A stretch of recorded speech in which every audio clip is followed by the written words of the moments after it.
स्वागत है आप सबका फिर से हिंदी की व्याकरण वाली क्लास के अंदर। और इस क्लास के अंदर हम पढ़ेंगे हिंदी व्याकरण के महत्वपूर्ण 30 क्वेश्चन जो सभी भर्ती परीक्षा के लिए बहुत ही महत्वपूर्ण है। जिस जिस भर्ती में जो हिंदी लगती है, हिंदी सब्जेक्ट लगता है, उसके लिए बहुत ही महत्वपूर्ण है। तो क्लास को पूरा कंप्लीट देखना, ऐसा ना हो कि आप क्लास को बीच में छोड़ देते हैं और जो आगे आने वाला प्रश्न होता है वो भी क्या है, एग्जाम में आ जाए। तो बहुत ही महत्वपूर्ण प्रश्न है, 30 महत्वपूर्ण प्रश्न है। रोजाना ये क्लास हमारी 5 बजे आती है, तो क्लास को लाइक कर दीजिए। और क्लास का 1 नंबर प्रश्न है आपका, देखो, वर्णों के समूह को क्या कहते हैं। जो वर्णों के समूह को कहते हैं ये वो क्या कहते हैं, देखो, समूह शब्द कहते हैं, संयुक्त शब्द कहते हैं, वर्णमाला कहते हैं, या उपरोक्त में से कोई नहीं है यहाँ पे। तो यहाँ पे जो आपका सही उत्तर होगा ना, वो हो जाएगा ऑप्शन नंबर है सी। वर्णों के समूह को वर्णमाला कहते हैं, ऑप्शन नंबर सी है ना, ये आपका सही उत्तर हो जाएगा। बहुत ही महत्वपूर्ण प्रश्न है। और जो संजू क्लासेज है, इस क्लास को आप अपने दोस्तों के साथ जरूर शेयर कर दीजिए, जिससे वे भी महत्वपूर्ण प्रश्न देख सकें। तो देखो, प्रश्न में क्या पूछा गया था कि वर्णों के समूह क्या कहते हैं, तो वर्णमाला कहते हैं। ऑप्शन नंबर सी आपका सही उत्तर हो जाएगा। आपका अगला प्रश्न क्या है, देखो, आपका 2 नंबर प्रश्न है, गणेश का पर्यायवाची शब्द है। देखो, जो गणेश का पर्यायवाची शब्द है ये क्या है, ये इसमें पूछा गया है। तो ऑप्शन में देखो, कुसुम है, नागपति है, गणपति है, उमापति है। तो यहाँ पे जो आपका सही उत्तर होगा वो हो जाएगा ऑप्शन नंबर है सी। ये जो ऑप्शन नंबर सी है ना, ये गणेश का पर्यायवाची शब्द है। तो ऑप्शन नंबर सी आपका सही उत्तर हो जाएगा गणपति। क्या है, गणपति है। ऑप्शन नंबर सी आपका सही उत्तर हो जाएगा। आपका अगला प्रश्न क्या है, देखो, आग का पर्यायवाची शब्द है। अब आग का पर्यायवाची आपको बताना है।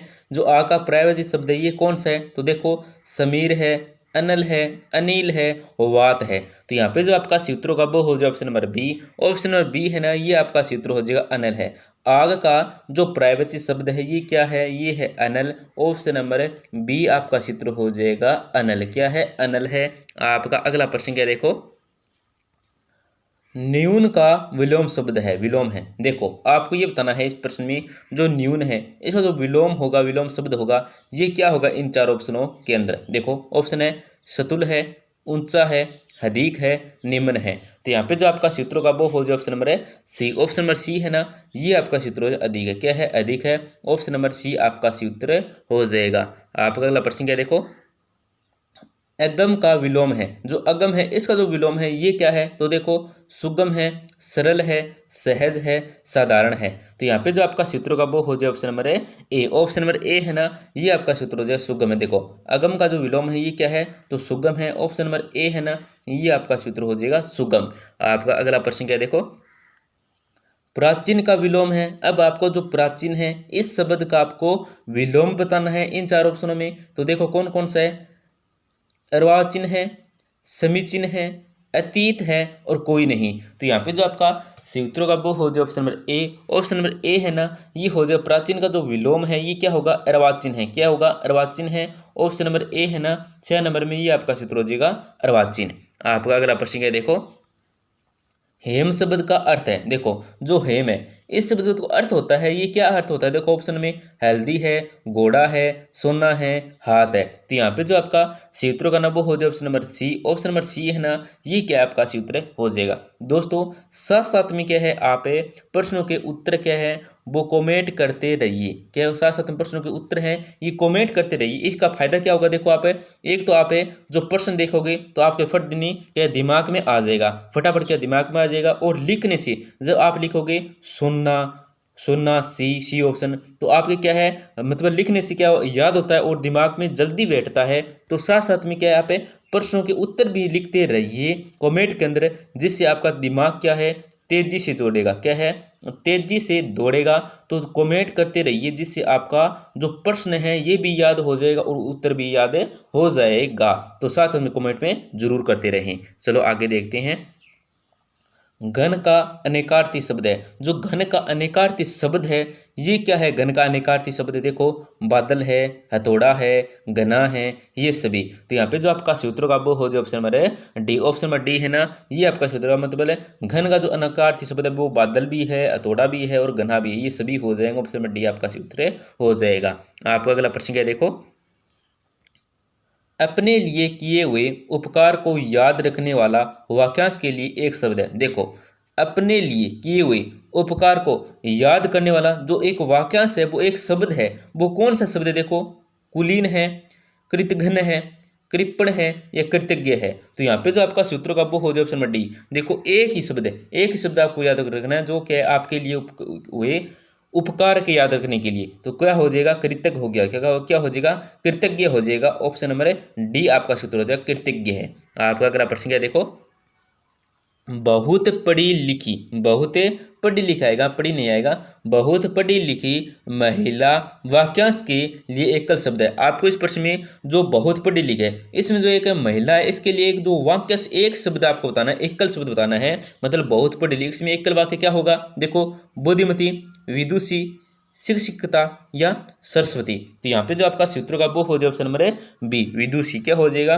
बहुत पढ़ी लिखी मतलब विदुषी एकल वाक्यांश हो जाएगा। ऑप्शन नंबर बी आपका सूत्र हो जाएगा, विदुषी। क्या हो जाएगा? विदुषी हो जाएगा।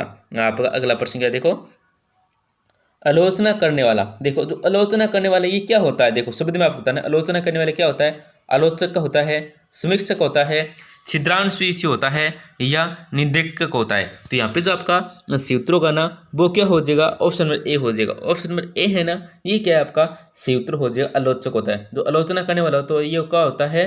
तो आलोचक होता है। ऑप्शन नंबर ए है ना, ये आपका सूत्र हो जाएगा। आपका अगला प्रश्न क्या? देखो, वर्णमाला कहा जाता है। वर्णमाला है ये किसको कहा जाता है? देखो, व्यक्त शब्दों को कहा जाता है, अक्षरों की माला को कहा जाता है, घोष ध्वनियों को कहा जाता है या लिपि में मान्य चिन्ह या वर्णों के समूह को कहा जाता है। तो दोस्तों, हमें पहला ही प्रश्न पढ़ा था और अब देखो वर्णमाला कहा जाता है। तो ऑप्शन नंबर डी है ना, ये आपका सूत्र हो जाएगा, लिपि में मान्य चिन्ह या वर्णों के समूह है, इसको क्या कहते हैं? वर्णमाला कहते हैं। तो ऑप्शन नंबर डी है ना, ये आपका सूत्र हो जाएगा। आपका अगला प्रश्न क्या? देखो, च और छ का उच्चारण स्थान है। देखो, आपको इस प्रश्न में बताना है जो च है क्या है? च है और छ है, इसका जो उच्चारण स्थान है ये क्या है? तो देखो, कंठ तालव्य है, मूंद्रव्य है, ओष्ठ्य है या तालो है। तो यहाँ पे जो आपका सूत्र का ना वो हो जाए option number D. Option number D है ना, ये क्या आपका सूत्र हो जाएगा? तालव्य है। क्या है? च और छ का जो उच्चारण स्थान है वो है तालव्य है। ऑप्शन नंबर डी आपका सूत्र हो जाएगा। आपका अगला प्रश्न क्या? देखो, निम्न में से क्या है? निम्न में से तत्सम शब्द है। जो निम्न में से तत्सम शब्द है ये कौन सा है? इन चारों से ये आपको बताना है। तो देखो, दधी है, मट्ठा है, दही है, छाछ है। तो यहाँ पे जो आपका सूत्रों का ना इन चारों ऑप्शनों में वो क्या हो जाएगा? ऑप्शन नंबर ए हो जाएगा। ऑप्शन नंबर ए है ना, ये आपका सूत्र हो जाएगा, दही है, दधी है। क्या हो जाएगा? दधी हो जाएगा। ऑप्शन नंबर ए आपका सूत्र हो जाएगा, तत्सम शब्द। आपका अगला प्रश्न है, देखो, निम्न में से तत्सम शब्द है। आपको फिर इसके अंदर बताना है कि तत्सम शब्द कौन सा इन चार ऑप्शन में। तो देखो, ऊपर है, पीठ है, कमर है, सृष्ट है। तो यहाँ पे जो आपका सूत्र का वो हो जाएगा option number D. Option number D है ना, ये क्या आपका सूत्र हो जाएगा? सृष्ट है। क्या है? सृष्ट है। मतलब तत्सम शब्द कौन सा है? सृष्ट है, ये आपका सूत्र हो जाएगा ऑप्शन नंबर डी। आपका अगला प्रश्न है, देखो, बच्चों पंक्ति में खड़े हो जाओ वाक्य में किस कारक का प्रयोग हुआ है? देखो, आपको इस प्रश्न में कारक बताना है। देखो कि बच्चों पंक्ति में खड़े हो जाओ, बच्चों पंक्ति में खड़े हो जाओ, इस वाक्य के अंदर जो कारक प्रयोग हुआ है वो कौन सा कारक प्रयोग हुआ है? देखो, संप्रदान है, संबंध है, संबोधन है, अधिकरण है। तो यहाँ पे जो आपका सूत्र का वो हो जाए option number C. Option number C है ना, ये आपका सूत्र हो जाएगा, संबोधन है। बच्चों पंक्ति में खड़े हो जाओ वाक्य में जो कारक है वो कौन सा है? वो है संबोधन। ऑप्शन नंबर सी आपका सूत्र हो जाएगा, संबोधन। आपका अगला प्रश्न क्या है? देखो, श्याम ने किताब पढ़ी वाक्य में किस कारक का प्रयोग है? अब आपको बताना है ये जो वाक्य है क्या कि श्याम ने किताब पढ़ी, श्याम ने किताब पढ़ी, इसमें जो वाक्य है इस वाक्य के अंदर जो कारक का प्रयोग हुआ है ये कौन सी कारक का प्रयोग हुआ है? देखो, कर्ता कारक, अपादान कारक, संप्रदान कारक, करण कारक। तो यहाँ पे जो आपका सूत्रों का वो हो जाए ऑप्शन ए हो जाएगा, श्याम ने किताब पढ़ी, इसमें कर्ता कारक का प्रयोग है। किस कारक का प्रयोग हुआ है? कर्ता कारक का प्रयोग हुआ है। ऑप्शन नंबर एक आपका ए मतलब क्या है? सूत्र हो जाएगा। आपका अगला प्रश्न क्या है? देखो, धातु का बहुवचन है। जो धातु का बहुवचन है ये क्या है? देखो, धातुएं, धातुओं, धातुआं या धातु। देखो जो धातु का आपको बहुवचन बताना है तो यहाँ पे जो आपका सूत्र होगा वो हो जाएगा option number A. Option number A है ना, ये आपका सही उत्तर हो जाएगा धातुएं। धातु का जो बहुवचन है ये क्या है, धातुएं। ऑप्शन नंबर ए आपका सही उत्तर हो जाएगा। आपका अगला प्रश्न क्या देखो, केले का एक वचन है।